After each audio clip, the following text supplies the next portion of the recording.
The two most asked questions in St. Louis sports lately have been, who are the Blues trading and will Jordan Walker make the Cardinal roster? We know the Blues answer now. Walker, though, is trying to make it a tough decision for the Cardinals. He's hitting .429 with a 1,400 OPS in the spring. Corey Miller sat him down in Jupiter. Jordan is tonight's Spotlight story. Major League camp, you are here. Just what's the excitement level like? Really excited, man. Seeing all the guys in the locker room and everything, really exciting, man. I'm ready to get going. I think that's as base as I can put it.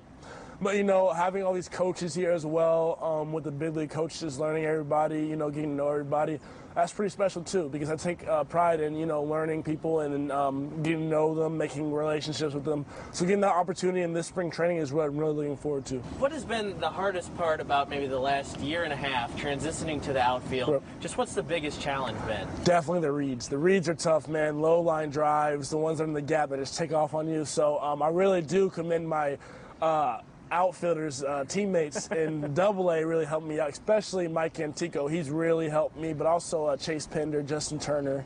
Everybody's really helped me. And then also the coaching staff as well has gotten me acclimated to fly balls before games, getting a little extra work in, and definitely Cheo. Ever since I've been down here, getting work in with fly balls, routes, you know, first step quickness and everything like that. So I really thank those people for helping me out in the outfield and getting me more comfortable out there. Talking to Ollie, he kind of shed some light on this, but it's kind of known that you have a chance to compete for a spot, right? You don't sit down and say, okay, this is it, you have your chance. It's just kind of known, isn't it? You know, I always want to think I have a chance, and I really do trust the Cardinals organization with their decisions and everything, and I know they do things for a reason. And they've made some really smart choices, so, you know, all I can do is play well, and whatever happens, happens. But I am very excited for this opportunity for sure, and I'm going to obviously do my best for sure. The big spotlight is on you a lot this spring training, but just how close is Mason to making the major leagues as well? Oh, he's really impressed lately as well. Absolutely, man. I think he is one of the most athletic guys I've ever seen. Does it all. And I feel like he will show you that he has a lot of power too. Like, I feel like that's not really talked about in this game, but he can put the ball a long way. And then everything else, you know, is just absurd. Like, he has a great arm, very fast, very good defensively. So, you know, those are, you know, already known. But when it comes to the power, I think people don't know much about it. But you'll see a little bit of that in spring training for sure. He's proud of that 100-plus mile-an-hour throw from shortstop. Yeah, I asked him, do you think it'll ever be broken? He said, yeah, when I get to the big leagues and break it, it'll get broken. There's still more in the tank, I would have to say. We compete all the time. I think he has me right now with the arm strength and everything. But literally before that game, he was like, if I get a ground ball, I'm going to let it go walk. And I was like, yeah, you better, because I'm going to try to I'm going to do the exact same thing. So, you know, a ground ball didn't come to me, and I was like, if it came to me, I would have broke your record. But, you know, he didn't want to hear it. But, you know, it's all in good fun. One of the best arms I've ever seen.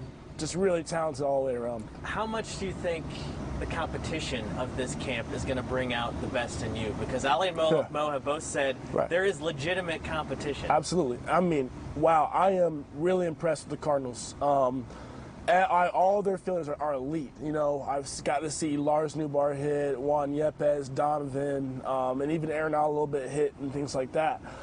I am really impressed with how they go about their business and everything. So, yeah, it's definitely going to be a tough spot to make for sure, because these guys are really talented. But honestly, I wouldn't have it any other way. I want our team to win. I'm glad we have so many good players on our organization. So, man, it's a really good spot to be in for sure. What's something maybe that people don't know about Jordan Walker yet that you wish they would know? I've really gotten kind of into chess lately. Really? Yeah, so Tink and Antico, we actually after we work out, we usually go back to his place and we play some chess. Not today, though.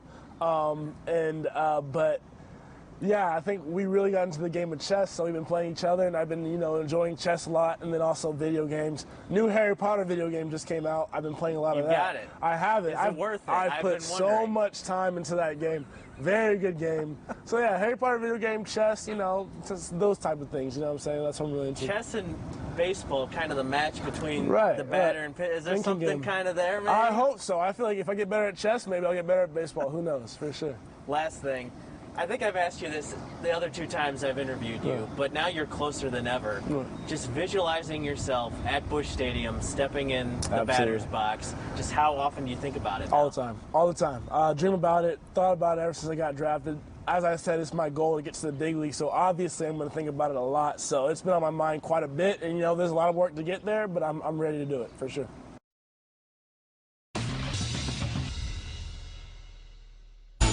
Okay, let's switch topics right now.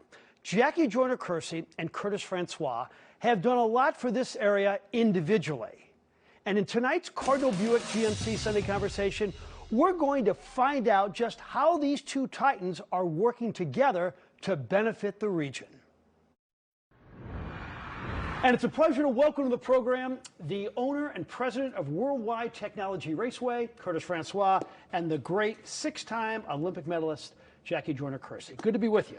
So she's done everything in her career except have the first ever JJK 5K race and walk, and you are making this happen. What a good idea, and this was a no-brainer. Well, it's about time. Yeah. I'll tell you what, it's just such an honor to have Jackie helping us with the racetrack in so many ways. You know, she's just so beloved in our community in the Metro East, and certainly by all the kids that she's changed their lives at her center.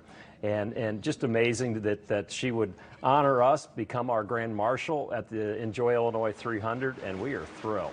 So this is kind of symbolic of what you're trying to do with your track to make it all inclusive, and who, you know, symbolizes that more than JJK.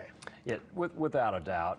You know, Jackie and I share a couple things in common. One, we kind of like speed, right? So she used her tennis shoes, I used tires, right? But we both enjoy it. But we also share this passion for our community and really just making a difference. And it's just awesome that a tremendous ambassador for the Metro East would be involved. And Dave Stewart, who is very instrumental at the track, he has tried to invest and sponsor African-American drivers at every level of racing right now.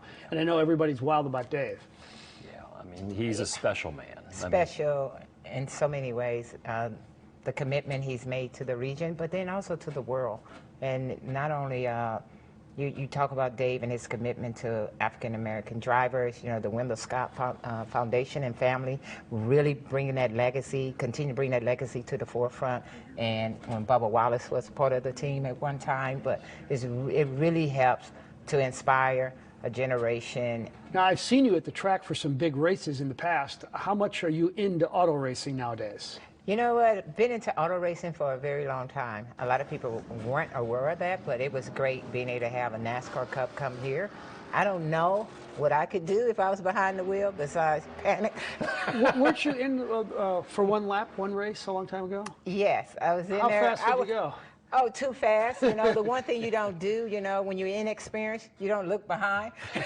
And I was in a pace car, but I wasn't driving looking behind. But, man, just the focus and being able to, you know, you talk about stem and steam and all of that, the speed, the acceleration, but then how do you keep those inches away from cars bumping one another? A serious question, too. What about the transgender athlete dilemma that's going on right now?